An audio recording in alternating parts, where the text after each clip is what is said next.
You are listening to This is Oklahoma, hosted by Mike Hearn, telling stories of Oklahomans and those that have made it their home. What's up, guys? Welcome back to another episode of This is Oklahoma Podcast. Mike Hearn here, your host, back with another episode. Excited to share this episode with you today, but before we do, I've got to thank our sponsors. First of all, the Oklahoma Hall of Fame. They've been a huge part of this podcast for the last few years. So the Oklahoma Hall of Fame have been sharing Oklahoma's story through its people since 1927. For more information on the Oklahoma Hall of Fame, go to www.oklahomahof.com. And for daily updates, go to oklahomahof on Instagram and give them a follow. Our other sponsor today is Chickasaw Nation. Now, the Chickasaw Nation have sponsored pretty much everything in Oklahoma. They're a huge supporter of Oklahoma, and it's an honor to have their name and their brand supporting this podcast. A huge shout out to Governor Anatobi for supporting this podcast. It really means a lot. Our third sponsor is Diffie Ford Lincoln down in El Reno. Now, this one makes me so happy because these guys are great friends of mine, play a lot of golf together. I've bought my cars from them, do most of my oil changes down there, have a cup of coffee, hang out down in El Reno. It's a good spot to go. And not only are they great friends, but they provide a great service. So for over 60 years, third generation family owned Oklahoma business down in El Reno. They're also in Bethany as well. So people in the Bethany area know the Diffies really well. But if you're looking for anything new, used, Ford, Lincoln, or whatever, I'm sure they could find anything you want. Check them out, diffieford.net, and then on Instagram at diffiefordlincoln. This episode is presented by Citizens Bank of Edmond. Citizens Bank of Edmond has been serving Edmond since 1901. They pride themselves on investing in the community and are here for all your personal and business banking needs. For more information, go to mycitizens.bank and follow them on Instagram at citizensedmond, as well as go bank there, because I bank there too. It's been a fantastic personal experience for me. I've had my podcast account there now, my podcast business account there now for 4 years now, I think, and it's been fantastic. So definitely worth your time. They're a great group of people, and they're always there to answer the phone when I forget my password, because I seem to forget it daily. So yeah, go to Citizens Edmond and check them out. It's been awesome. What's up, guys? Welcome back to another episode of This is Oklahoma. Mike Hearn here, host, back with another episode. Got a cowboy podcast for you today and cowgirl podcast for you today.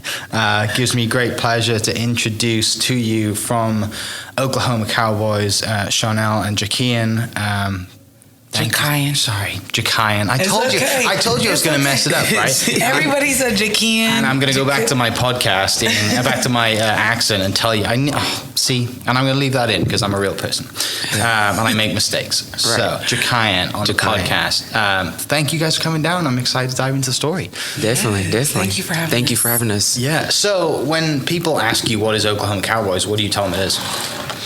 I tell them it's a community-based organization that make you feel like you're a part of the family. Yeah. And what family is that? The black community family, the black cowboy culture in Oklahoma. Okay. And for people who don't know much about like what that black community of cowboy culture is, and I kind of see it. I see it on social media, and there's some epic photographers who've captured a lot of it. I can't remember the guy's name, but he's not from here, and we come down to a lot of the small town rodeo stuff, and it's like real content. Mm-hmm. None of that kind of perfected like, ooh, look, it's like this is the real stuff. So I'm aware of it, but for listeners listening, tell me what that is and what that means to you guys at the moment.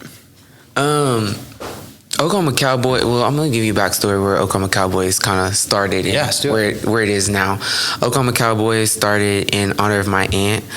Growing up in the rodeo world, I would tag along with her and go to rodeos every weekend with her all through the summer.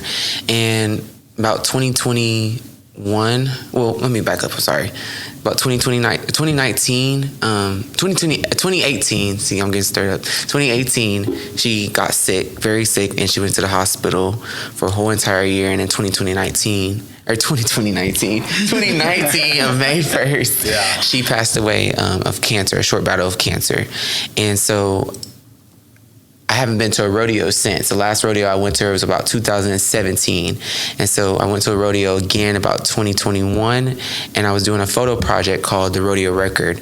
And it was an art based photo series of Black Cowboys in Oklahoma.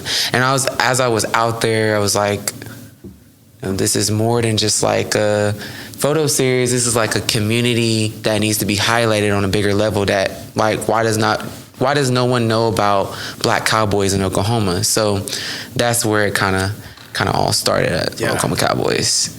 So it basically took off from there. Like I got a bigger vision of what I wanted to do. So all to say, it's in honor of my aunt Shay. Made me feel closer to her. Yeah. Seanell, how do you get involved? Well, me and Jakian met whenever he was about 17 years old. We met on Instagram. I model, I make clothes. He's a photographer. He's in high school still. And I was like 21, 22 whenever he was 17. So he hit me up like, hey, do you want to be a part of this group photo shoot I got going? I was like, yeah. So we planned it all out. We met, and then when we met, it was just like we hit it off. Like we just started creating together. Like, my bad. We just started creating it together, and it just took off from there. Cause we were just like, hey, you want to go do a photo shoot? Right. Like we would go, like, we want to go eat, want to go do a photo shoot. Yeah. So it's just been like that for years. And then he started going to rodeos and inviting me, but it was like a project. Like, you know, he has projects, he has like series. He did Black Excellence. A lot of people that know him and started off, know when he first started photography, did a big project called Black Excellence. So it was like, I would just tag along with him, go and do these projects, but this project got turned into much more. It was like, oh, this ain't just a project, this is like a lifestyle. Yeah. So, we met whenever we were a little bit younger. I've been seeing all this since he would just he would grab a couple of models and say like, hey, get dressed, let's shoot. And it's just stemmed from that. We used to do editorials, like high fashion editorials. We haven't done that. Yeah, because like more now is been like driven towards like community and like real life. Capturing real photos. We're not like setting up photo shoots no more. Yeah, like, it's more like just like so what's organic. Going on in the moment. And like, so now back when she's talking about editorial, I do miss doing the editorial stuff. So I would like, now I'm moving in towards like a area of like, okay, I'll get a family and we'll do an editorial shoot with them, and it's still based around community and authentic. And we'll go shoot in their house and their environment. And so that's what I do. That's where I'm moving into now. Where does the love of photography come from for you? It sounds like that's where it all starts. Yeah. I remember you showing me your photography, and when you were 17, you showed me what you used to do with your friend. It was so cute. I used to have an iPhone, and I would, on family trips, that was my little camera back in the day, and I would use Visco as the editing app, and that's how it kind of all started. If you showed us the photos right now, they were good. This is a 16, 17-year-old kid taking these photos. I'm like, what? Yeah. Where'd you go? You was in like Puerto Rico or something on the streets? It was Jamaica. Yeah. Beautiful. Yeah. I'm like, you took these? He like, yeah. It's just like nothing to him. I'm like, oh yeah. So what timeline is that then? That's like, when were you born? So figure out the timeline on that. It's like 2017. That was like that was 2018 when I went to the Bahamas. Okay. It was Bahamas, not Jamaica, yeah. So still fairly recent. Yeah, it was still fairly recent. Yeah. But in high school, I was in yearbook and I was the head photographer. And so that's when I started to pick up a real camera. Yeah. And that's where it kind of got off into something real. Right. Yeah. So during this time then, like, you're in high school, what do you think you're going to do when you know, like, what are you like in mindset at this time, thinking like, I'm going to get a job, what do I want to do, I'm creative, like I was thinking that be asleep in class. Out with the big dogs all night. I really did think like I was going to be shooting for big magazine companies. So that was really that was and because I was also in journalism too. And so it's a yearbook in journalism, so I was my vision that I was gonna go shoot high fashion, because at that time it was all editorial work that I was doing. Yeah, it was all like models, and we'll have like hair and makeup, and we'll go find a location. It was like I was shooting for magazines, but it was just for me. Yeah, like I would literally go get my hair braided. Yeah, like sitting in a chair for 10 hours for this photo shoot. That like seriously, make it. That I just made up in my head. Outfit, everything. Yeah. After this, we'll show you. Yeah, I gotta see some of these photos because we don't have it on our pages no more like that. All archived. Yeah, exactly. Yeah. So this is all kind of going on. You think I want to be in, I'm taking journalism. I want to be a high fashion photographer. Are you thinking like I'm going to go to university? I need to go to New York and be where it's at, or are you thinking somewhere else? No. Yep. I thought I was like, I need to go to New York. And at first, I was like, I gotta move. I gotta get out of Oklahoma, because Oklahoma didn't appreciate the high fashion work as as New York and LA and Atlanta would do, like appreciate it. So I was like, I gotta go. So there was a point of a time where I was like, I gotta get out of here. Yeah. But I found the Cowboys, and that would maybe stay. And I'm not ever moving now.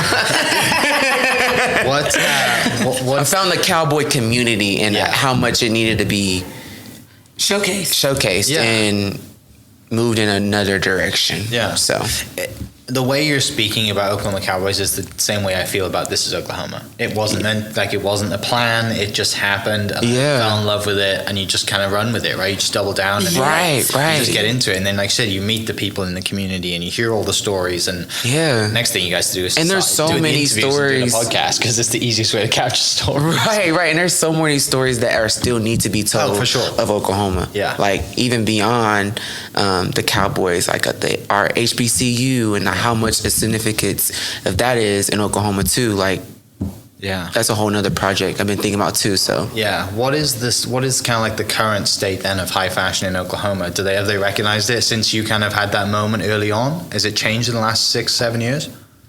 I feel like it definitely has. Yeah. It definitely has, and it's just like, I feel like we did. It's just like Oklahoma as a whole. Right. We're just stepping up. Like Oklahoma City is like growing like crazy, and we travel places, so I feel like people here can dress. They dress really good. It's super high fashion. Like the people that know what they're doing, they're like, oh wow, this looks like an outfit I see in New York. Like, it's just a very small community of very high fashion and artsy people. Because when you go to New York, it's like everybody's like that. You go into anywhere, LA, wherever, they're all like that. But you have to go to certain events here to see that. It's not everywhere. It's not every day that like someone's really paying attention to what they're putting on and dressing. We dress up some extra stuff, and people are like, where are you going? Like, what are you going to? It's like, man, this is just my day. I go to the grocery store. And I second that too, because I had a men's fashion wear, Stephen Giles, who has Stephen Giles clothing, and his is all Ivy League stuff, so it's kind of very preppy type. And he's had his clothing store for a long time, and he's old, has gray hair now, and he's been doing it forever. But he said the same thing, and I think we said the same thing on that podcast, was like, you should have a purpose when you dress up in the day, right? In the morning, you should have a purpose of what you're going to look like, and that's kind of like your style. And he's just kind of like, why are you like sweatpants and t-shirts or whatever? He's just like, no. He's like complete opposite. Yeah, he's just like wears like pants and a suit or like a jacket, and he looks. But that's why his business staying in style, because they're not looking for. They're like, hey, I just need to get through the day. Adam Sandler it up. Shout out to Adam Sandler. Yeah, shout out to Adam Sandler. So this is all going on. You guys obviously get connected. You kind of click really well. You're doing photo projects. You're just like, just for the fun of it, right? Yeah. Tell me about the moment then that you kind of get into, like you mentioned, the kind of Oklahoma Black Cowboy scene, and you just see that, and you're like, hang on a second, I'm going to stay in Oklahoma now because there's something here. Tell me about that moment. Yeah, I want to know that too. Hold on. That's a good one. Is there like a light bulb? What happened? Like, which rodeo was you at? Where was you at?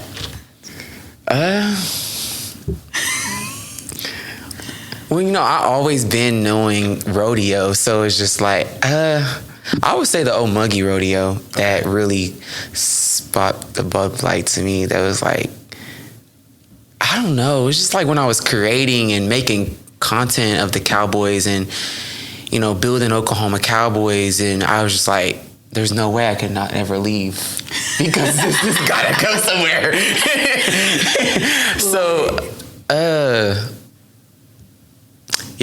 rodeo wise, I would say Omuggy. Okay. That was like, oh my gosh, there's something here. But you just kept probably just like, oh, I have an idea. Yeah, there was just so many ideas that just kept coming up as I was continuing to build. And that's just to kind of shoot the high fashion stuff. Yeah. But within this kind of rodeo community that's just so raw and natural and like, don't change anything, just dress this, put this on and do what you do. Right. Yep. The guy I was thinking of earlier, it's he goes by 8 Sacks on Instagram. It's this guy. Oh, Ivan. Oh yeah. Right? Oh yeah. So he's Ivan, the guy I follow. So he's the guy. I knew I knew he was talking about Ivan too. But yeah, he's Ivan. the guy I was thinking about. And I saw Ivan his is dope. stuff. Yeah. I saw his stuff. Did we meet him at a rodeo? Yeah, we met him at. He's traveled. Yeah, he was at the last Omuggy rodeo. Okay. Yeah, Ivan is killing the game. Stuff, right? Yeah, and I was like, dude, whenever you come to town, like I just want to tag along because for me, like I didn't grow up anywhere near a horse, right, or anywhere near rodeo or cowboys, and then coming out here, like the traditional general sense that you see of a cowboy, like you might go down to Stockyard City and like you see a guy driving a truck or whatever it is, right? But you don't see the community you guys are in, right? And so like I'm fascinated to learn more about it and share that story because, and obviously you've seen an opportunity to do that, but what's so different and what's it like, going to a rodeo and being in that community that like, I mean, I would honestly love to, my parents would love it. Like just people who aren't in that community would just love to show up and see it, right? Right. What's it like? I mean, what like, why does it give you the buzz? Why do you want to keep doing it? Shoot, I would say the rodeos feel like a big family reunion. Yeah. Like a big family. Yeah, like it's barbecue and everybody just hanging out and the moments before the rodeo is like special. Like it's just a lot of like just like community. It was just like you feel like I don't know like. And nature on top of it. It's just great to be outside. Even though you might not know one cowboy, it feels like you've not been knowing them from years and you just met them yesterday. It feels like you've been knowing them from years. That's how I feel at the rodeos. Okay. Like I've been feeling like I know everybody for years. Yeah. Like, hey, I've been knowing you since back in the day. Do you both ride horses as well or not? Yeah, we just started. Yeah, we just started last year. Yeah. So we go ride with TK. Yeah. Okay. It's a learning experience. We still need to learn how to saddle up and do everything on our own. It's just a learning experience. We only do as much as they allow us to do. Yeah. But we love to ride. Like today would be a great day to ride. Today would be a good day. That's one thing. Like one of my like on my list of things to do this year is to like get comfortable riding a horse. Okay. Yeah, come on out with us. I haven't. I mean, I have, but like it's been a long time, and I had a terrible experience as a kid, and I never gone back to it. But I feel like being out here and around people like yourself, or friends who do that. If you for real, he can come. Yeah, you can come ride. Yeah. We'll have to do that would be cool. Yeah. TK, if you're listening, hook me up. Yeah, shout out to TK. He be teaching us some stuff for real that we don't know. Yeah, he does. He tries to teach us more, but we don't. You're always emailing. Don't text and ride horses. Right. So this is like I said, this is kind of going on. You have that moment at Okmulgee, and you're like, this is it, right? I'm not going to New York. My stories are here. It's in my own backyard. What's that first shoot that you guys do? The first shoot, I would say that was kind of like officials with the Williams brothers, Taylor and his brothers. Okay. That was the first shoot. And what do you, like I said, when the first official shoot besides shooting at the rodeos. Right. That Taylor and Tanner and Tyler. Okay. Yeah. Tell me about it. Who are they? They are some Cowboys of Reggie Williams. They're Reggie Williams' sons. They're rodeo kids, and so I met them at a rodeo in Jones, and I was like, "Hey, you want to do a photo shoot?" And we met up on the east side and did the photo shoot. Yeah. What drew you to them and their story, and then what I guess was the vision for like? Because obviously you're very creative, right? So you see someone and you're like, you'd look good. I will say, when doing that photo shoot, I asked Taylor because he was telling me that his family has deep history with the Pony Express, which Pony Express is an 8-man relay race, that crowd loves it. And so I was asking him, did he have any old footage of like the old Pony Express? And like, I was like, started getting really interested in what he was talking about, because his dad, his father was kind of like one of the first beginners of the Pony Express. And so I was like, that's where it kind of, I was like, let's dig deep right there and like go get some footage and see what we can get there. Yeah. So Jones have a pretty good rodeo. Did Jones have a pretty good rodeo? Yeah, this is at Wild Horse Arena. Yeah, it was a cool rodeo. Yeah. I think it was one of the first rodeos to start off the season. Yeah, if I recall. So where do you think, at this time in life then, where do you think this is going? Like, are you just kind of still like following the dream and shooting, kind of taking your high fashion and journalism, brain into like Oklahoma rodeo? How are you making money from this? It's still, so I would say I'm still like in that life right there. I'm like still like shooting and like just still learning like the rodeo. Like I know the rodeo scene, but learning it today because I haven't been in a long time. So I'm just shooting and just having my camera out, and I'm just posting on social media. At that point, Oklahoma Cowboys was just a page where you just see black cowboys in Oklahoma. But as I progressed with it, I learned that, I was needing to build like a foundation, like a nonprofit, programs and stuff like that to have the Cowboys involved. Yeah. And so in the beginning process, it was all just shooting. So there was always an element in your mind that was like, we're going to have a foundation and this is going to give back to someone. Yeah. Where does that come from? Why did you decide to do that? Why did I start to give back to? No, like where does that, like, because some people might start a business and like, this is for me, I'm doing what I love to do. And like the last thing they think about is giving back and creating a foundation. So I'm interested in what part of you, or maybe your upbringing, tells you that, there's clearly a part of you that's deep down inside your mind that's like, no, I'm going to do this. I feel like it's the right thing to do. I feel like that the Cowboys, in my head, needed like a support. Like, I feel like I wanted Oklahoma Cowboys to be like a support system to the Cowboys. Like, we're here to support you in any type of needs that you need. So that's where the foundation kind of came upon. Yeah. And you also want to build like generational. To keep the legacy going. Yeah. Because, kids these days, they just want to be all types of other stuff. They want to be TikTokers. And they just want to be, we need farms. Yeah. And we need learn how to grow. We need to learn how to have our own everything. So I'm like, that's a big thing that I love that you're doing too. And you want to help the youth. Because another thing is we got a summer camp coming up this year, this summer in Oklahoma City metro area and the Tulsa area. So teaching the little kids how to become cowboys, how to learn about agriculture and how to grow and stuff like that. So that's the realm of another thing that I wanted to do. Another bigger idea that I have always had in my mind since figuring out the foundation part of Oklahoma Cowboys and also hanging out with the Cowboys is like a campus. Yeah. So more like if you like go to a recreational center and you have like the pool, tennis court, and all that. But imagine that in rodeo aspect, because there's nowhere for them like to practice. There's like nowhere for like, if I want to wake up and I need to go get some like lessons in today. There's nowhere to do that. I don't see it. So I'm just like, they just got only the rodeo is where they can really try to get that little practice in. I mean, they do go to a little arena and just do a little route around the barrels, but I'm talking about like getting some actual work in with your horses. Like as you would play basketball and you want to go get some practice before the game, like. Can we have that for the Cowboys? And so there's nowhere for that to happen. So that's the big goal of Oklahoma Cowboys, is building that recreational center, but rodeo aspect. Yeah. So tell me how this then progresses, and we'll kind of timeline it up to current day. Okay. You start shooting, you do something, you said with the Williams brothers, is that what it is? With the Williams brothers, the Jones. You're just shooting for fun. I guess, when does it become serious? So I'll actually tell you, the TikTok video. Okay. Back to TikTok. Yeah. No. So, okay.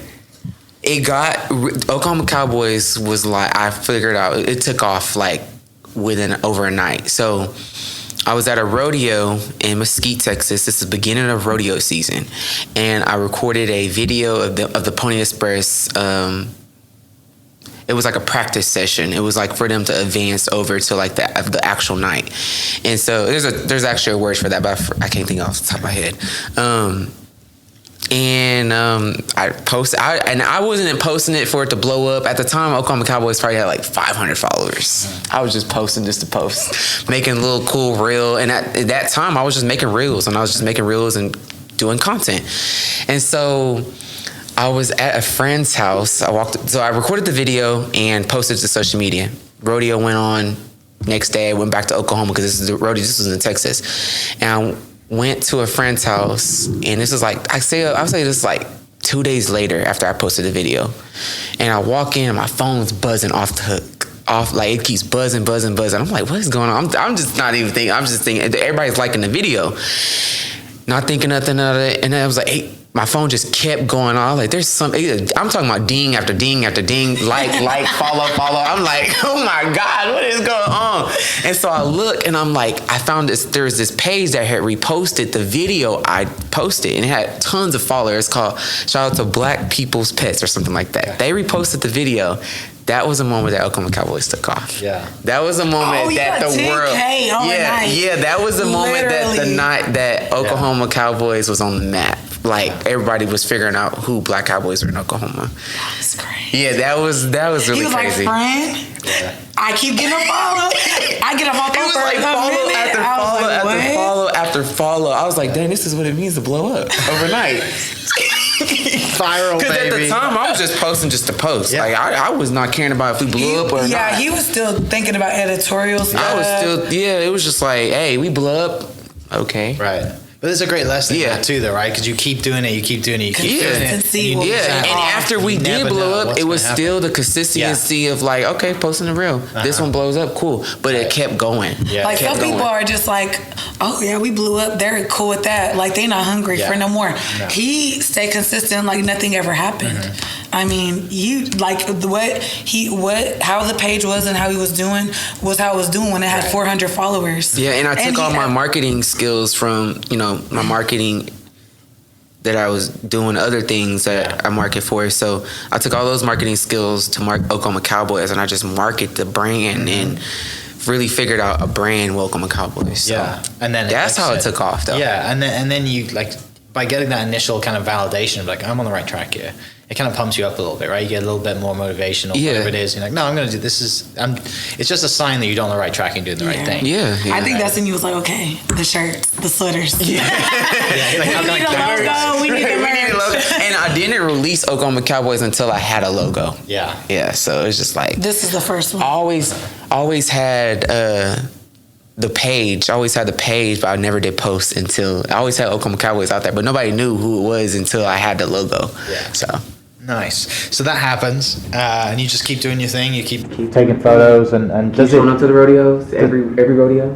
Does it change at that point from like high fashion to, or has it always been the same?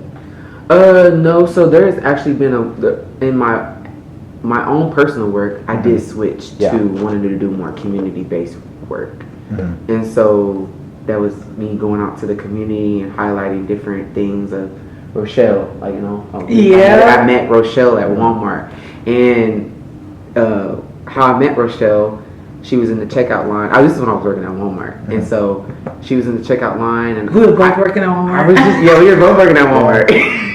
Nobody knows that. Yeah, they do now. The podcast knows that we were working at Walmart together. And so nothing wrong with that. Yeah, nothing wrong with that. You gotta get the money. Right. Dude, that's how he's producing the project. Yeah. I'm not gonna lie, it's coming out my own hustle. Yes, everything. Walmart. Shout out to Walmart. But so I met Rochelle, and I was like, man, she was talking to me, and she was actually, I'm not gonna lie, she was actually stealing. And I was like, hey, don't be stealing from Walmart, I was just trying to like be nice, I was like, you need help, I got you. Like, right. She was like, but her whole character, just the way she was dressed, the way she was just. You was like, I know I'll capture her. I gotta get her. I was like, so I said Rochelle, because I figured out I was like, what's your name? She was like Rochelle, and I was like, she was like Rochelle, and she was like, what's your name? I was like, Jakian. I was like, where you live at? She's like, on the east side. And I was like, in my house. I knew it. I just, like, she just, her whole look and just the way, like, it was just everything that's, like, speaked out to me. So I was like, I gotta do a photo shoot of you. And I was like, I'm a photographer, I like to document people's life and stuff like that. And she was like, come on, baby, come on to my house, come on. So she gave me her address, but she never did give me her phone number. Yeah. So I had to go over there a couple times, and I called you on the phone. Yeah. I'm nervous. I'm knocking on the door. I was like, she didn't answer. So I came over there a second time. This is when you weren't with me. No, not when you actually shot her. Yeah, she wasn't there yet. And so I knocked on the door. And I'm like, dang, please answer. Because I don't have her phone number. So I'm like, I really want to do this photo shoot. And when I pull up, the house is just all my vibes. Old school. Yeah. Just the vibes to the T of like what we would shoot on editorial. Yeah. And so I just knew it was just a vibe in the inside. And she wasn't answering the door. But I did hear somebody singing. And she was singing, I'm Just Waiting on the Lord. And on her back porch. And I was like, hey, Rochelle. She was like, baby, I've been waiting for you. Where you been? Because it had been some weeks ago, I've been busy, and I was like, nope, I gotta go see Rochelle. And she's like, baby, I've been waiting to see, come on inside. And so I went inside, and I was like, as I walked in the door, I died in the inside. I was like, wait till I tell Seanell. It was like gold I found. Like, it was so perfect. Like, we need to go visit her again. I know. It's like those real stories. Yeah, right? yeah. So it was exactly what you're looking for. Exactly what I was looking for, and just everything of how, like, my art and how I want. Even with how you met her, it was like, all organic. Yeah, it was organic. So it was just so natural. I don't know. That was crazy. So that's where like the community aspect came in. I was like, I gotta highlight, because we did like we dressed Rochelle up.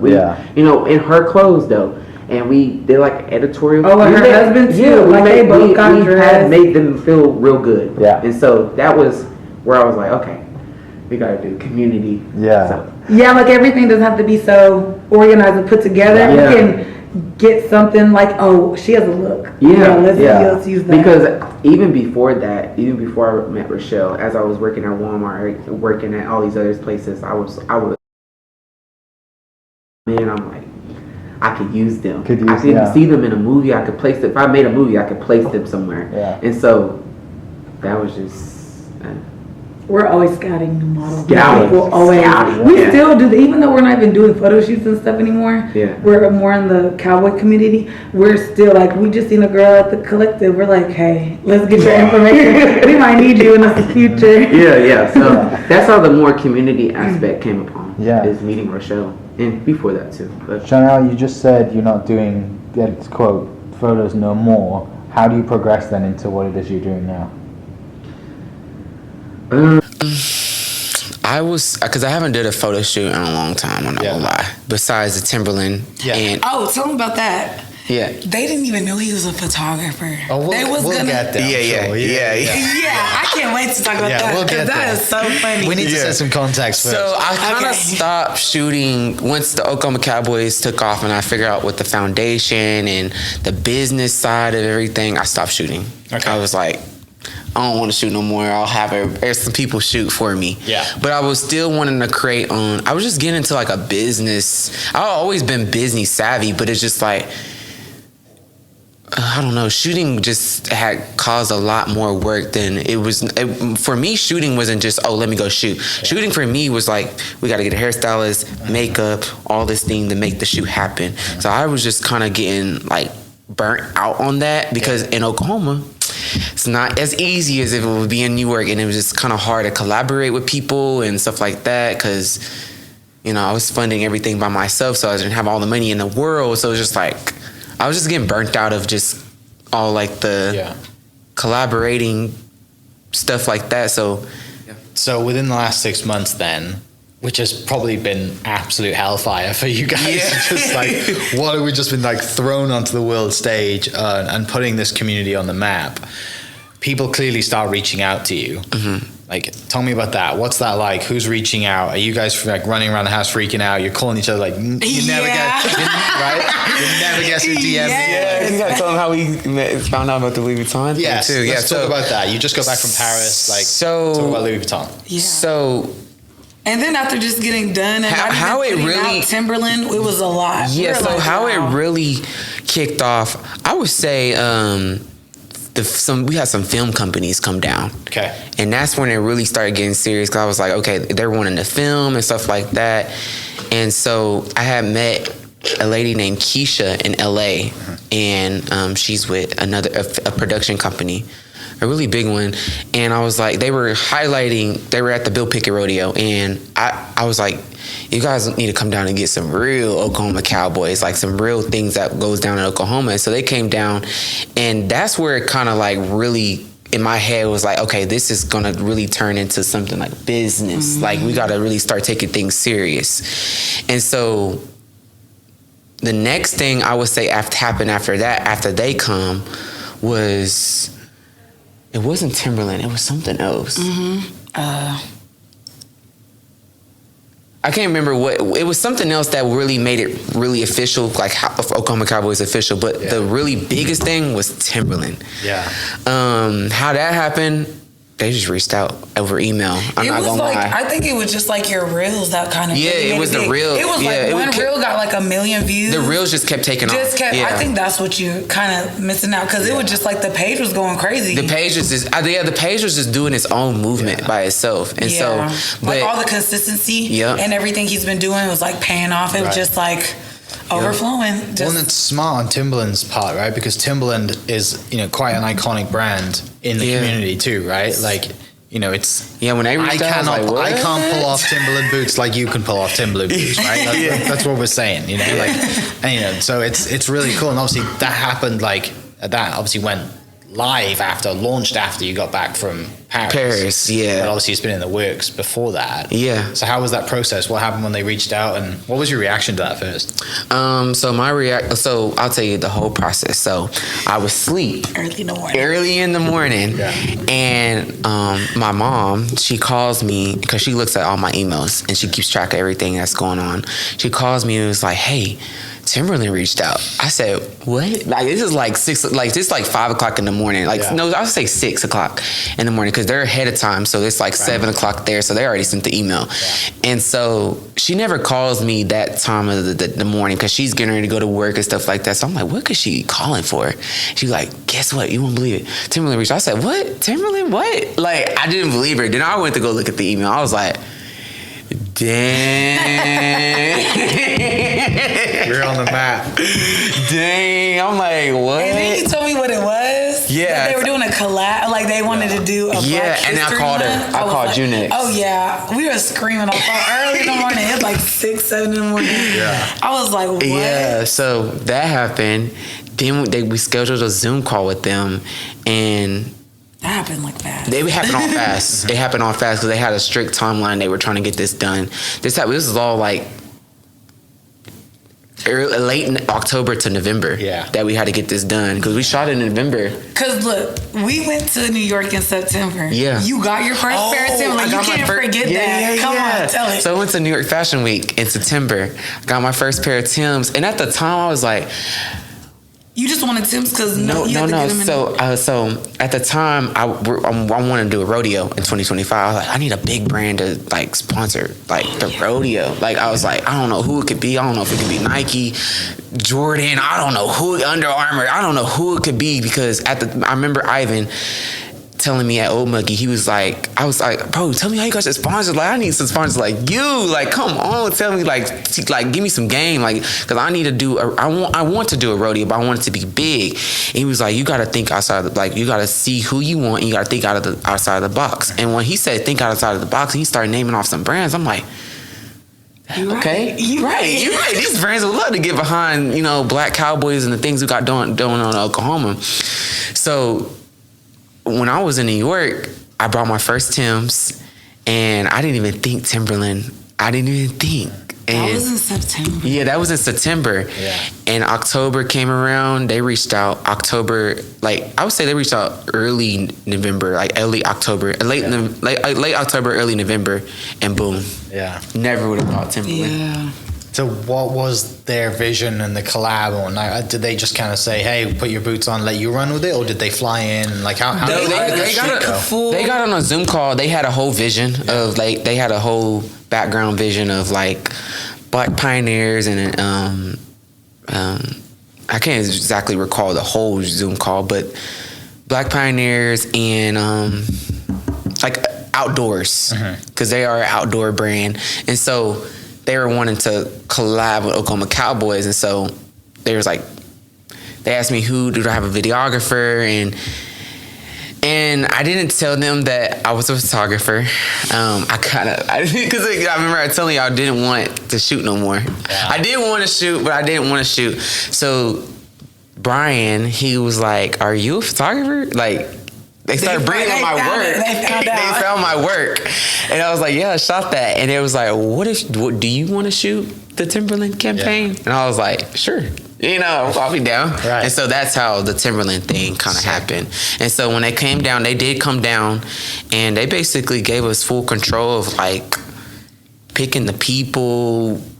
I picked Raul for the video. I gave them recommendations to who, but so yeah, they gave us full control. They gave her full control, style, everything. They trusted me. It was like no pressure. Like they were breathing down my back. They were like, "Oh yeah, it looks great." Like Brian and Andy, they were with it, and they also put their input in. They helped me out. They were like, it could look a little bit more natural. They're Cowboys. They was kind of like, "Y'all got this." Yeah, right. And really, the Cowboys had it was a good thing to ease my way into the industry because it wasn't so much pressure, but it was pretty simple because the boys got to just dress and do their thing how they really wanted to, just with some Timberland logos, really. Some sweaters, it's kind of a perfect scenario, right? They're like, hey, just wear our clothing, but do what you do, right? Yes. It was they great. Take hands off. They know what they want, but they kind of there's a reason they're coming to you, right? Because they know they've seen they've seen what they want and the vision that they have. You fit in that, and that's kind of nice to have. Nice experience as well. And another thing is, Timberland lines so much up with the Cowboy, and I don't know why I never thought about Timberland. Yeah. They line up so much with the Cowboy world because they have button downs. They have their pro side has everything, overalls, and everything that you would think a cowboy would wear. Yeah. It's just they don't have cowboy boots. Yeah. So that's why I don't know. That's probably why I never did think of. Yeah. You got cowboy boots now. So, So how soon then after that does the Louis Vuitton thing happen? Oh, so Louis Vuitton reached out through email too. Yeah. And actually, hold on. I want to add to this. I asked Brian and them. I said, "How did you guys find Oklahoma Cowboys?" I'm curious. I'm how did you find Oklahoma Cowboys? I asked Louis Vuitton the same thing. I was like, "How'd you?" They was like, "We searched Black Cowboys. You guys popped up." There you go. They both said that? Yeah. They both said that. That's what you wanted, right? They found us on social media. That's what you wanted, right? Yeah. That just speaks to the brand and the whole community that you're trying to kind of show off and showcase. Right. It's I'm like, dang, shout out to the reels. Yeah, exactly. People listening. Do not stop hashtagging. Right. But okay, so Louis Vuitton reached out through email also. And I was in the car at TK. We were about to shoot some content. And we was on the phone. Yeah, we were on the phone, and an email had came across my screen. And it said, Louis Vuitton 24 Pharrell Williams. And I was like, friend, you won't believe what I just got across. We were FaceTiming too. She was like, wait. She was like, wait. She was like, what is it now? Because we already freaked out about the Timberland thing. Right. So we was like, what is it now? Yeah. And so I was like, you won't believe. And I was like, I slowly scrolled down on the email. Like you know how it comes across your screen at the top? Yeah. I slowly, and I was like, it looked fake at first. I didn't think it was real because Louis Vuitton, right, that's a big brand. Come on, they ain't about to mess with us. So it's just but it had a lot of tuned details in there. It had everything Pharrell Williams, it had hairstylists, and it had some big names in there. I was familiar with the stylists and stuff like that, and I was like, dang, this is real. And so I told her, and I was like, man, I could barely record the content. I could barely focus on what we were supposed to be doing that day, which was shooting with TK. So that's how the Louis Vuitton, that's how I found out. So what do they say? What's in the email? What are they like? So obviously Pharrell was kind of so it did have it did have Pharrell. Sorry, it did have Pharrell. Sorry to cut you off. It did have Pharrell in there, but it also had the exact names of the Cowboys that they wanted in the email. Your Cowboys? Yeah. So they researched everything and they said, we want this one. Yeah, they researched it on their own hands. Yeah. And that's why I've been telling the Cowboys, watch what you do. Don't be reckless on Instagram. Don't be doing all XYZ because y'all have people watching y'all have people watching y'all. And what's crazy, after I got the email, I went to go look up some of those people on Instagram, and they were already following Oklahoma Cowboys, and they were already following some of the Cowboys. I'm like, they were already following my personal page. I had no clue. I went to go look. It was like 8 of y'all that they were following from Oklahoma Cowboys. I was like, dang, wow. like, but it was following for a while, and watching for a while, and that's why I tell them, watch what you do, because everything matters. And so, where was I at? Where were we at? I'm sorry. Where does it go from the email, and what's in the email? Like, so they have the exact names attached to the email, which was Taylor and Ronnie. They didn't have Kamal to attach to the email, because Kamal is from California. But I know him from the Bill Pickett circuit. So they had Ronnie and Taylor, and so I called Taylor. I was like, bro, you won't believe this. Like, you won't believe this. Don't tell nobody yet, but you won't believe this. You can tell your mom and stuff, but like, you won't believe this. Louis Vuitton reached out, and he's like, he pauses for a second. He's like, what? Like, and then so that's where it goes from there. And it's so crazy because you said whenever you were telling about your first photo shoot with the Cowboys, you started with Taylor. Yeah. And then now, where it's at now, it's like, it's crazy. So again, like the Timberland one, Taylor and Ronnie. I'm about to say, because me and Ronnie had shot that's like way your before. First Cowboy you really ever shot is Ronnie. Yeah. But it wasn't. Yeah, it was. But it wasn't like. It wasn't a Cowboy shoot. It wasn't a Cowboy shoot. It was just like just some random set for you too. Yeah. It was just a bunch of stuff. It was a bunch of stuff before with Ronnie too. Ronnie Davis. So again, what happens? Like, after you freaking out and calling everybody, like, what's the process? Do they have to fly you out? Do they fly here? Like, what was their vision? And obviously they named the guys they wanted. So Narissa responds to the email, and we have to send them a walking video. Okay. So Taylor and Ronnie sends a walking video too on his own, because in that email it did have Ronnie's name attached to it, but they also had emailed Ronnie too. Yeah. But they had no contact to Taylor. So gotcha. Yeah. So Ronnie sends over his walk video. Me and Taylor sent over his walk video, and Taylor's walk video got a pushback. Okay. They was like, he was dragging his feet. He needed to pull up. He had slides on too, which it was like, we were just trying to, it was all a fast process. So we were trying to get the video as ASAP. And for people listening, walking as in like walking down a catwalk. Yeah. Catwalking. We got pushed back from Calvin, which was from the agency that reached out also on behalf of Louis Vuitton. And so, I had Taylor do the walk video, and then he got pushed back, and then I showed up to their family photo shoot, and Taylor and them were doing a family photo shoot, and I had him do another walk video, and I sent that off, wait a couple weeks, didn't hear back from him, and I would say we didn't get the confirmation that we were going until 2 days before the fashion show. What? Yeah, nobody knows that. Like, but you're on like pins and needles. I know. Yeah, I was like, man, but I knew they were going. Yeah. I'm like, I knew. He always was like, friend, I haven't gotten nothing back. I'm like, y'all are going. I haven't gotten nothing back. I was nervous. I was like, because it was like a big opportunity. I was like really wanting to happen and stuff like that. And so I was like, man, are they gonna email back? They didn't book the flight 2 days before the flight. So just so I'm clear, this whole time they reach out, they say, we want Oklahoma Cowboys to walk in our fashion show, and the theme is cowboy theme that Pharrell's put together. First, I didn't know in Paris. Yeah, I didn't know it. Yeah, I didn't know it was cowboy theme. Okay. I don't think nobody knew. Nobody knew it was. They just wanted to see. They just wanted the character of Oklahoma Cowboy in quotes, like, and then you didn't know obviously what you were wearing, because they were not going to send you what you were wearing, because just in case you release it, and that ruins their whole spread. Right. Yeah. So 2 days before you get the email confirmation that boys, you're on a plane, let's go. Yeah, all they had in the email was Pharrell's name, who the stylist was, who was the makeup, who was the nails, and it had 2 example videos of their previous shows. Okay. And Pharrell's bio. That's all it had, if I'm being for Pharrell. It didn't have no cowboy, it didn't have no inch of cowboy theme in there at all. They were just wanting them. So you round everyone up, no pun intended, and jump on a plane. Yep. To Paris. Yep. That's a long flight. Yeah. Actually, our flight. Did you do Dallas direct to Paris? Yeah, it was Dallas to Paris, and the flight was 8 hours. Yeah. It didn't feel that long. It didn't feel that long going, because I was super excited to get there. Yeah. But coming back was, oh my gosh! I was like, I kept going to sleep, and I was like 6 hours. I woke up, it was like 6 hours. Like, Man, get us there. Get me home. His phone was dead the whole way back too. Yeah. We were freaking. I was freaking out. I was like, oh my god. My phone was dead the whole way back. Friend, you gonna go missing right now when all this is going on? Like, it's us to go up. Yeah. So, tell me what you land in Paris. You've got you, and then how many of you total is there? With like, how many did you go with total from here? 2. Just the 2. Oh well, Ronnie's on a separate flight. Okay, but so total, you're like, there's just 4 of you there total. Yeah, 4 of us total there. And so we're all staying at the hotel. We get off the flight. There's a guy waiting on us that takes us to the hotel.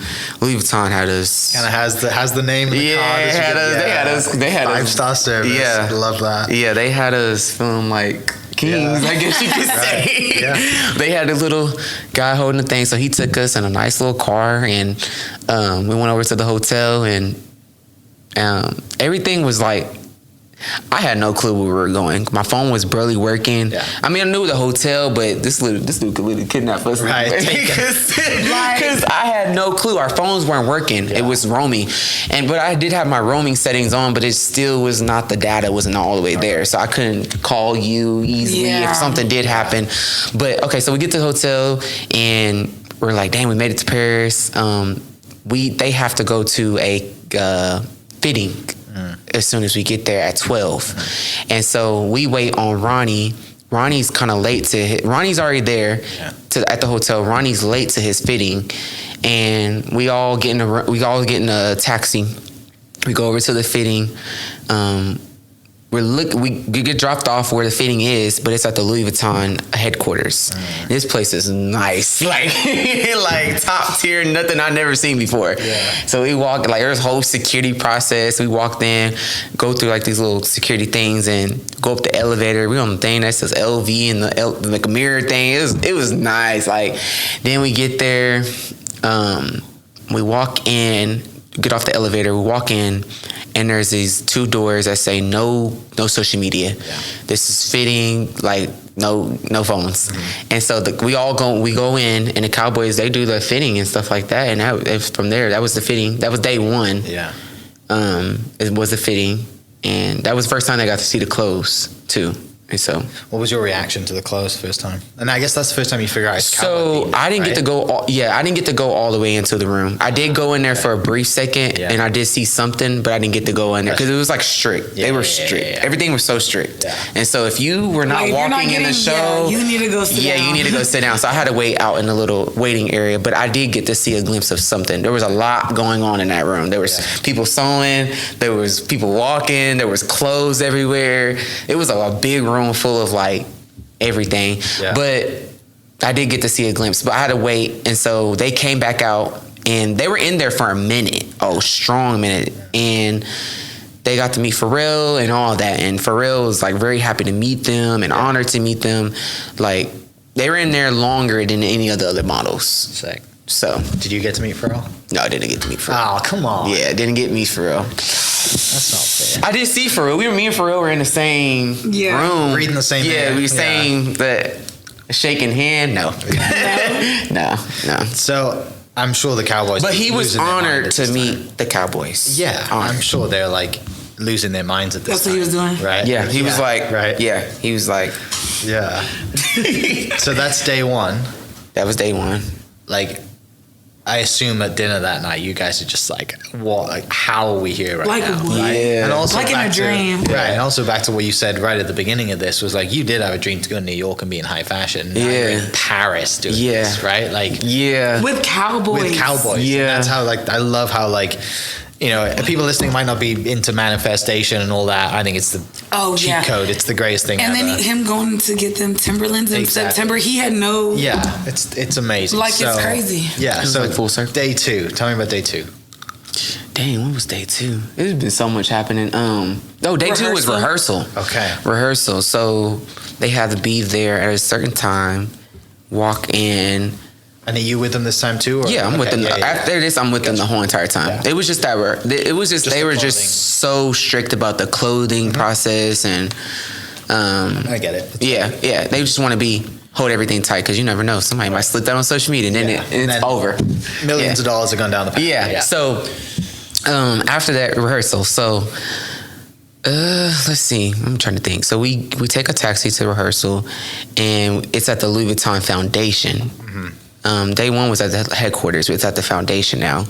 And so I walk up, and they're all setting up and stuff like that. We walk through like a little security person, and he's like, "Who are y'all with?" and stuff like that. So we show him our email, and they're setting up the red carpet, and we walk up to the building where they're having it at, and I'm just like I haven't even walked inside, but it's like a whole building that they built just for the fashion show. Yeah. Like a whole grounds. Like, I'm like, dang, this is crazy. And so I walk in, and I'm like, there's screens everywhere. It's like all the whole background that people have saw, that everyone has saw, that was LED screens. Oh yeah, the desert. Yeah, the desert, okay. That was all LED screens. So it was bright in there. And so it was like nice. I walk in, I'm like, dang, this is crazy. This is like the real deal. So the rehearsal goes on. So the Cowboys goes off with the crew behind stage. I'm sitting down in the little seats waiting on them to do their own thing. And they come out. I'm just like, dang, please let them do good. Please let them do good. They cannot mess this up. Like, this is serious. This is serious. But the first round they did come up, they did kind of mess it up. And I texted them. I was like, y'all, Kamal was a little head, get it together. Like, please get it together. And so the second round they come out, they did good. But they keep going to rehearsals, and then the powwow group comes out, and I start texting you and your mom, because I'm like, they would absolutely love this. Like, this is crazy. It was like their heritage. I was here in OKC crying. Because I was crying, videos. Tears of joy, tears of like, why can't I be there? And I was just like, just happy for him, because I was seeing everything. Yeah. And the boys were posting. I was like, oh my gosh, this is because like the drums, I'm just like, yeah, I'm Native American. I'm indigenous. So whenever I seen that it was like a thing about, because he told me, he was like, it's like they have like drummers here. Like, they have real powwow. Native Americans there. Like, it looked like a powwow. And it's crazy because we went out to this food place, and we ran into this guy. He had noticed my jewelry. He was like, oh, what tribe are you? And we just started talking, and he was like, my son is gonna be actually out in Paris, Louis Vuitton. They emailed him, and I'm like, shut up. Like, I have a friend. I'm like, hold on, friend, listen to this. And they started talking or whatever. I don't even know how that call went. I just connected that. I'm like, look, y'all both be there. And so his son was in the powwow. One of the drummers. One of the dancers and drummers. So it was really cool. Yeah. Awesome. It was a full circle moment. So it was cool. I followed the boy. I think he was like 17, 18. Yeah. I followed him. So I was seeing it from the model's perspective. Yeah. Then I was going to see it from Native indigenous people that have never been to Paris. Right. Then everybody's looking at them like, oh my gosh, there's Native Americans in Paris. Yeah. It was crazy. So the rehearsal, so I texted her, and I texted her mom about videos of what was going on, because the drummer thing. And then they come out, and I'm sitting there, I'm just like, wow. Like, I'm sitting there all by myself, but also there's a group of ladies I start talking to too. But in that moment, I'm just like, I almost start crying for a second, because I'm just like, I couldn't believe that, we were there. Like, this is like the biggest stage of Fashion Week right now. And we were Paris Fashion Louis Week. Vuitton, Paris. And we were there. So I almost started crying. So after that, the boys came back. Yeah, he texted like, friend, I'm gonna cry. I'm like, I'm crying right now. I'm like, just cry. She's like, it's okay to cry tears of joy. It's okay. It's totally fine. Yeah, so such a huge. That was rehearsal experience. Okay. Third day was crazy. Was that the show day? That was show day, Tuesday? And that was a lot. That was a lot. There's so much to talk about show day 3. That was the moment I actually got to see the first with a glimpse of what the clothes actually really looked like and on the boys. So it was like, I was like, dang, like everything was just, I was just shocked about everything. And then you to see what the boys wore. They had, like, the best I had no clue what they were wearing. I mean, they told me, but because when I went into the room for a glimpse second, I only could be in there for a second. I only didn't see anything. But they were in there for a second. They were doing walking. They had no videos, no pictures. So when the third day, when I got to see what they had on, I was just like, yeah, this is about to be real. And then, like, I'm I'm like holding back from posting on social media. Right. And when a show starts and the show's over, I'm like, this has gotta go. This has gotta go. Like, it was crazy how fast he was doing that. I rip up a real quick. I'm like, who is helping him? I was ripping up a real quick. I was on my phone like the whole entire time trying to get everything on social media because I'm like really the only person that's really running the social media. Oh yeah, he does it. Everything. Yeah. So. Yeah, people don't realize how much work that takes. Yeah, it does. Like during when they were doing like the powwow dances, I was like putting a reel together. Yeah, I know. Because they had to get on social media. Yes, immediately. You can't be the last one to post it. Because I kept seeing Complex and I kept saying, I was like, oh, we gotta get something else. Because you couldn't be the last one to post the Cowboys. Yeah. Everybody was posting them. So it's like, Well, because like it was such a shock to the rest of the world, right? No one ever thought about it being a Cowboy thing. And right? another thing is, nobody knew in Oklahoma that they were going. Nobody. Right? The whole world didn't know, actually. Yeah. Yeah, because no one thought that Pharrell was going to do a Cowboy theme. Nope. out of nowhere. No. Which is just and when I saw the clothes, I was like, even you being, I mean, the indigenous part, I was like, Seanell is going to freak out right now. Her and her mom, like, are going to freak out. On screen, like the buttons and everything. It was just like little turquoise. The details was amazing. They did so good. When I saw it for the first time, I was like, man. I didn't know what to think. I was like, and they included the cult, like they included real people that were in what the brand was inspired by. Yeah. They called the Cowboys. They called the drummers from, I don't even know what state they was from, but I know there was some from Oklahoma. I think they were from Utah. Yeah. Utah? Yeah. Was it Lakota? Yeah. I'm not even sure. It's crazy. But even the designs on the bags, a lot of the things that were designed with Native American, they didn't just go do that. They had Native American artists to design that and be a part of it. So it was amazing. It was great to see for Oklahoma Cowboys, because this is my friend and I'm a part of something so big. And then for just being indigenous, to see indigenous people in Paris being showcased on a huge Louis Vuitton Paris platform. It was big. It was like 2 wins. And then Pharrell put Taylor in like the best outfit. Was that that's what I said. I'm like, Taylor. Yeah, I'm looking at the reel now and I'm just like, that red, like. Yes. I loved all of them, but the Taylor's was just the one that stood out. During the show, I was so nervous too. I was like, man, just please let them do good. Please let them do good. Like this is like, it was like the world stage. Yeah, right? It's like it was live. Please don't fumble. Please don't fumble. Please don't make Oklahoma Cowboys look bad. Like it was just like, dang. Like they look like real models. They walked out. They did their I will say during rehearsal,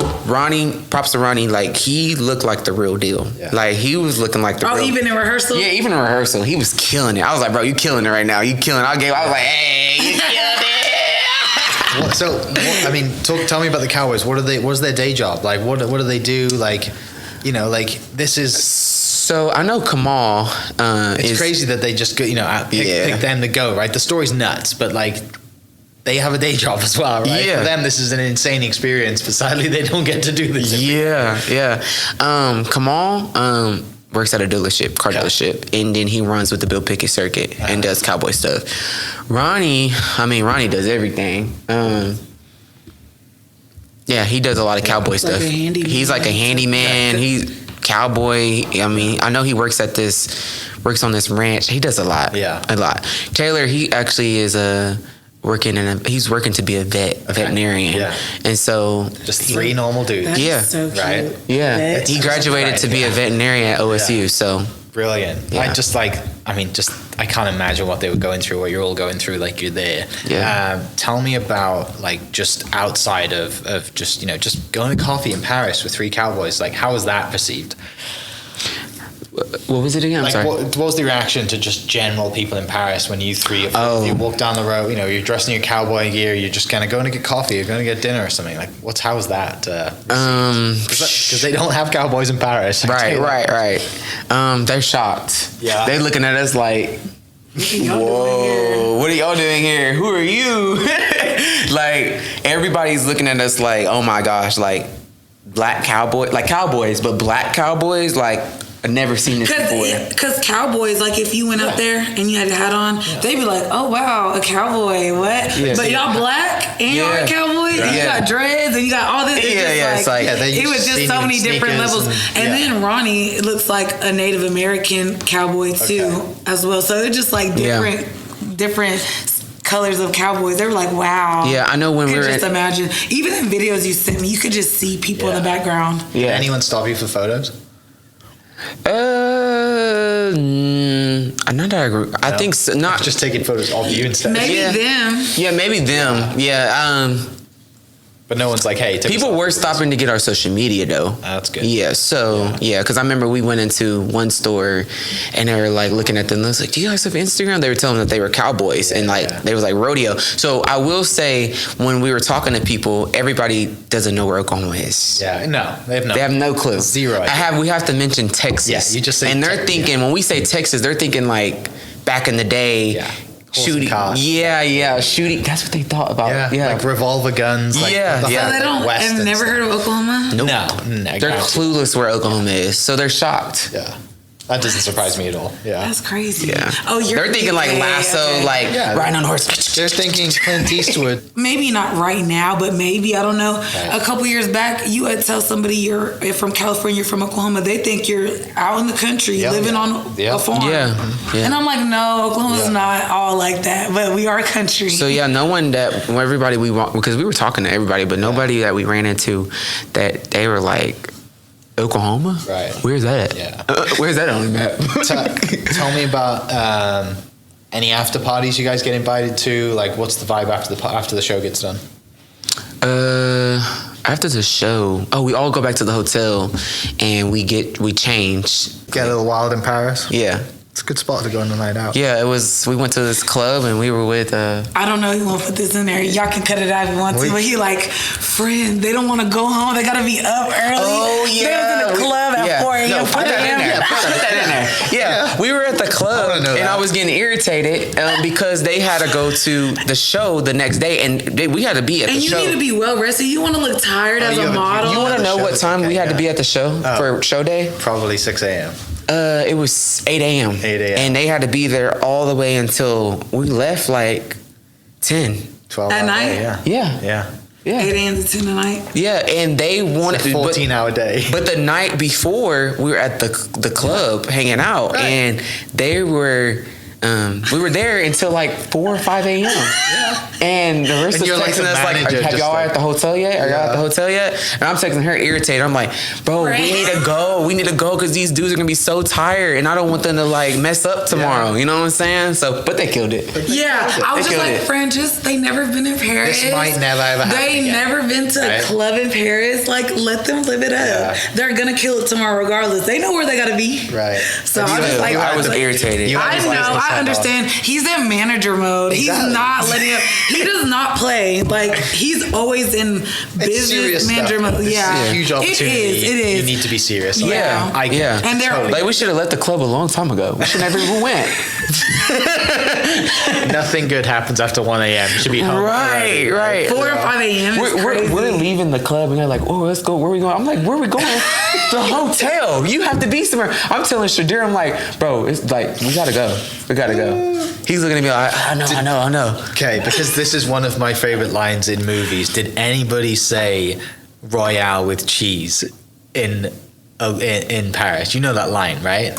No. Come on, Samuel L. Jackson when he's in Pulp Fiction? Yes. Is it Pulp Fiction? And he's like, you know what they call a cheeseburger? System. You know what they call a cheeseburger in Paris? Royale with cheese. Okay, so I will tell you, what they call a double cheeseburger in Paris is a Royale with cheese. What? Yeah. Dang, I never. Like Samuel L. Jackson line. He went to McDonald's. He showed me the menu too. I didn't eat at McDonald's, but I went to the McDonald's. We just walked in there to get some Wi-Fi and look and see. But McDonald's down there, not the same. Not the same down here. They got a whole bakery. Yeah. You don't get refills on drinks in Europe. I can tell you that much. Dang, yeah. They had a whole menu like full of different salads, and it just looked a lot more healthier than what we got down here. We're like, oh my gosh, America! Like, come on, double cheeseburger fries. But I will say it was very hard to eat down there. Why is that? Because everything that we eat tastes so different. Like, actually has flavor, or like it didn't have no flavor. No flavor. No. Like America has flavor. Yeah. Chemicals. All right. Okay, let's not get into chemicals. Yeah. Let's bring this one home. Where does it go from here? Where are we going? Black History Month's coming up. Do you guys have anything planned for that other than the Timberland thing you've done? Like, where, what is, I guess, the vision, the plan? I mean, what do you want to do next? So right now we are on works the Timberland thing comes out. That is on social media all over. That was been in the works, but we're going to New York for Fashion Week down in February, and for a panel with Timberland. Sick. So really nervous about that, but that's gonna be a really big deal. You see how well he's doing? He's doing great. He's doing great. Yeah, I hope I did good, y'all. You do. Yeah, you're doing good. You're doing good. Yeah. But and then after that, what the really biggest plan is, I'm working alongside our writer, Chloe Flowers. Put a lot of hard work in. We're interviewing a lot of historical cowboys in Oklahoma, which launches February 1st for a Black History segment that we're releasing through Oklahoma Cowboys. Mm-hmm. And then also on the burner side of that, Chloe is working hard on our summer camp. Okay. So Chloe's an educator, and she works in the school districts in Dallas to be educates the teachers of the curriculum. So she works alongside of me. She's a good friend, longtime friend, and so she's working to produce the summer camp with me.